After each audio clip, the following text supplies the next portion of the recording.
नमस्ते साथियों।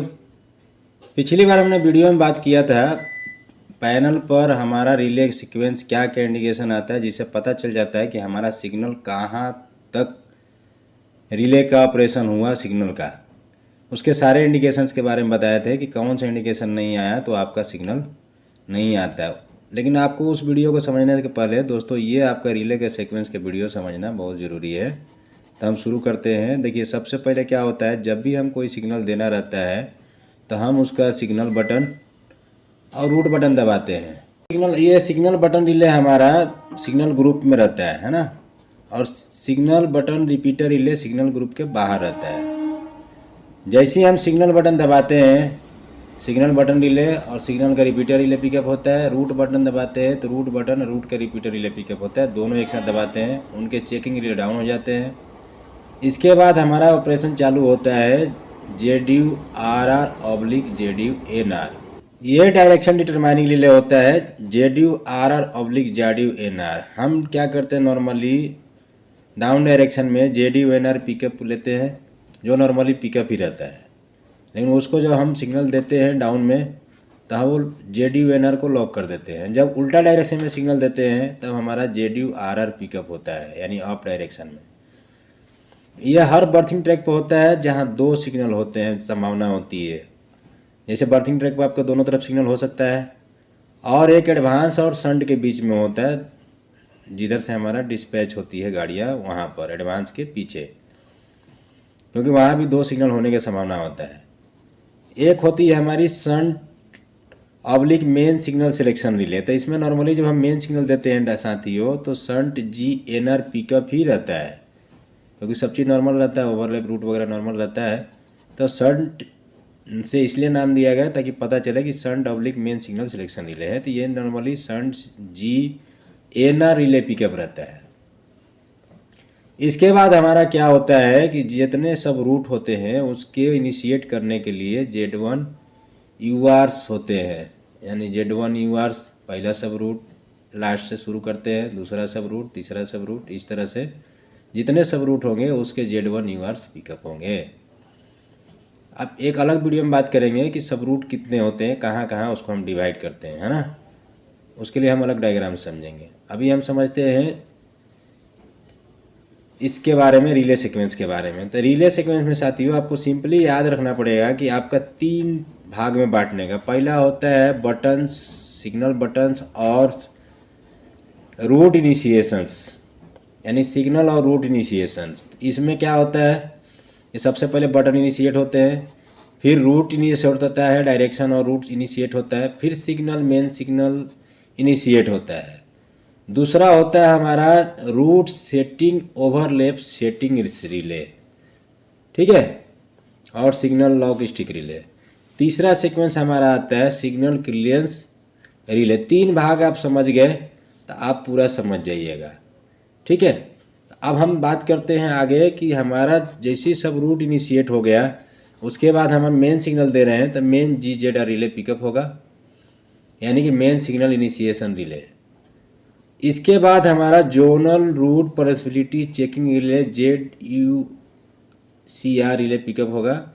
ये रिले तभी पिकअप होता है जब पहले से कोई हाफ रूट या फुल रूट पहले से सेट ना हो, यानी ये चेक करता है कि कोई पहले से रूट इनिशिएट नहीं हो जिधर से हमारा सिग्नल देना हुआ है। तो ये हो गया हमारा साथियों पूरा इनिशिएशंस, है ना। अब हम बात करेंगे रूट सेटिंग रिले में। तो इसमें कोई ज़्यादा है नहीं रूट सेटिंग रिले में साथियों। ओवरलैप जोन में ओवरलैप सेट होगा, और जो ओवरलैप नहीं है रूट में है, सब रूट में है, उसका जिस डायरेक्शन में मेन डायरेक्शन में होगा तो A सब रूट सेट होगा, और लूप लाइन में है तो B। यदि C डायरेक्शन में मतलब और कोई तीसरा है सब रूट, एक ही सब रूट का रूट सेक्शन है तीसरा है तो तीसरा होगा C।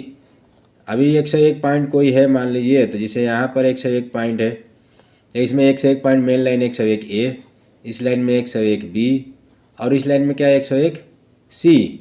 तो जब भी हम इधर से सिग्नल देंगे साथियों तो सबसे पहले क्या होगा, एक ये सब रूट है आपका 202 ट्रैक में, ये सेट होगा, और दूसरा सब रूट इनमें से यदि आप इस लाइन में दे रहे हैं, रूट लाइन का बटन दबा रहे हैं, तो आपका 101C URS PS फिर URS रिले पिकअप होगा। ओवरलैप में सिंपली यदि आपका इस डायरेक्शन में सेट हो रहा है तो ओवर 1 पिकअप होगा, और इधर से इसका सिग्नल के नाम से ही ओवरलैप का नाम दिया जाता है 13/1 13/2। और इस डायरेक्शन में आप सेट कर रहे हैं ओवरलैप, तो आपका ओवरलैप OB2/13 पिकअप होगा। यानी कि सब रूट सेक्शन में जितने रूट सेक्शन है वो पिकअप होंगे, और ओवरलैप जोन में ओवरलैप पिकअप होगा। हाँ, ये देखिए GDCR रिले पिकअप होने के बाद साथियों हमारा क्या होता है, URPS पहले पिकअप होता है, URS पिकअप होता है, हर सब रूट का ये होगा, है ना। इसके बाद UDCR रिले पिकअप होता है, ये बताता है कि आपका रूट जिधर है उधर ट्रैक डाउन नहीं है, क्लियर है और सेट है। UDCR बताता है कि रूट सेक्शन आपका पॉइंट सेट है, ये चेक करता है। लेकिन ये क्या करता है, सेट एंड क्लियर बताता है। उसी तरह से ओवरलैप में आपका ओवरलैप OBZ2RR पिकअप होगा, ओवरलैप सेटिंग रिले। ये जैसे ही सब रिले पिकअप हो जाएंगे आपका URS और ओवरलैप, तो GLSR रिले पिकअप होगा। अब GLSR क्या है भाई, तो सिग्नल लॉक स्टिक रिले, यानी कि ये परमिट करता है कि एक बार सिग्नल एक गाड़ी के लिए ही देना है। एक गाड़ी के बाद सिग्नल गाड़ी गई, फिर पूरा रूट क्लियर होने के बाद ही आपको दूसरा सिग्नल आनी चाहिए। जैसे ही आप बटन छोड़ देते हैं आपका URLR पिकअप हो जाता है। अब यहाँ से चालू होता है आगे signal clearance circuit. Third part में हम लोग आ गए हैं साथियों। इसमें चेक करते हैं तो इसमें कुछ ज़्यादा नहीं है। अब उसके बाद में GR1 पिकअप होगा। GR1 में सभी चीज़ लिया हुआ रहता है, ट्रैक, पॉइंट सेटिंग, पॉइंट बराबर है कि नहीं, इंडिकेशन, आगे का सिग्नल ब्लैंक तो नहीं है, और जो कुछ भी है रूट पहले से दिया हुआ है, यदि दे रहे हैं तो ECR उसके पिकअप हुए कि नहीं हुए। फिर इसका रिपीटर GPR1 पिकअप होता है। फिर हमारा signal lock stick relay GRLR relay pickup होता है, सिग्नल लॉक स्टिक रिले। ये जैसे ही पिकअप होता है उसके बाद ही हमारा GLSR डाउन होता है। इस रिले का इंडिकेशन हमारा बर्थिंग ट्रैक पर दिया हुआ रहता है। जब भी हम होम सिग्नल देते हैं तो हमारा स्टार्टर सिग्नल देते हैं तो हमारा होम सिग्नल का बर्थिंग ट्रैक होता है। स्टार्टर सिग्नल देते हैं तो स्टार्टर का जहाँ रूट बटन दबाते हैं वहाँ पर ये GRLR का इंडिकेशन रहता है, वहाँ इंडिकेशन जल जाती है। तो समझ जाने का हमारा वहाँ इंडिकेशन आ गया, मतलब GRLR पिकअप हो गया, और उसके बाद GLSR डाउन जाएगा। इसका GLSR तब तक पिकअप रहता है जब तक कि हमारा GPR1 पिकअप रहता है, ठीक है। उसके बाद GR2 पिकअप हो जाता है, GRLR पिकअप होने के बाद ही GR2 पिकअप हो जाता है। सेम चीज़ इसमें जो GR1 में सर्किट लिया रहता है सब इसमें GR2 में भी लिया रहता है, बशर्ते एडिशनल इसमें GRLR एडिशनल एक लिया रहता है। फिर इसके बाद GR2 पिकअप होगा, आपका सिग्नल ऑफ हो जाएगा, HECR रिले पिकअप होगा। HECR मतलब HG सिग्नल को सप्लाई जाएगी और HG पिकअप हो जाएगा। बस इतना ही है साथियों।